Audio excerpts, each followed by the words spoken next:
Hi, this is Harna chartered accountant 7/1 Arundelpet Guntur.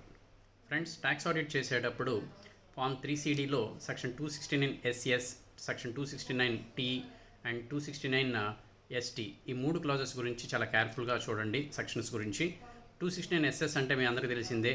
మనం ఏదన్నా loan కానీ అడ్వాన్స్ కానీ ఆర్ డిపాజిట్ కానీ more than 20,000 otherwise then by way of account pay cheque or draft కనుక accept చేస్తే కనుక అది వైలేషను. 269T కింద loan repayment or deposit repayment advance more than 20,000 and అదే ST అయితే కనుక 2 lakhs కంటే ఎక్కువ కనుక క్యాష్ కానీ ఏమైనా తీసుకుంటే కనుక where 269 SS is not applicable. ఈ మూడు చాలా చాలా సీరియస్ సెక్షన్స్. వైలేషన్ కనుక జరిగితే కనుక మూడు సెక్షన్స్ కింద కూడా 100% పెనాల్టీ ఉంటుంది.